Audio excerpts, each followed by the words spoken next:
दत्त हे नाव मित्रांनो हे कुठून आलं? दत्त. दत्त म्हणजे काय तर जो देऊ शकतो तो दत्त.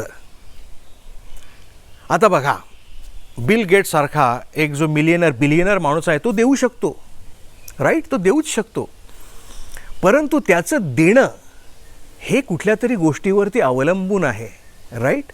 मायक्रोसॉफ्टचा तो संचालक आहे, तो फॉर्मर आहे आणि ते सॉफ्टवेअर आणि ते प्रॉडक्ट ते चालणं ह्याच्यावरती त्याचं वेल्थ डिपेंडंट आहे, राईट.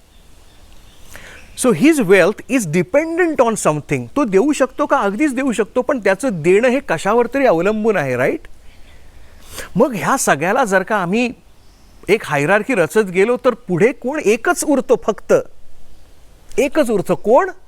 तो हा परब्रह्म, की त्याचं अस्तित्व कोणावरती डिपेंडंट नाही आहे. त्याच्याकडे जे आहे ते अबँडन्समध्ये आहे आणि त्याच्यामुळे तोच एक जण आहे की जो बिनधास्त देऊ शकतो, दिल खोल के देऊ शकतो. आणि त्यानेच हे दिलेलं आहे मित्रांनो. एकोस्मी बहुश्याम, मी एक आहे, मला अनेक व्हायचं आहे. म्हणजेच काय? मला द्यायचं आहे. ह्याच्यामधूनच हा चद्विलास, या चद्विलासामधून हे संपूर्ण ब्रह्मांड उत्पन्न झालेलं आहे मित्रांनो. ब्रह्मस्तंभापर्यंतची जीवसृष्टी आणि संपूर्ण ब्रह्मांडाची ही सृष्टी निर्माण झालेली आहे.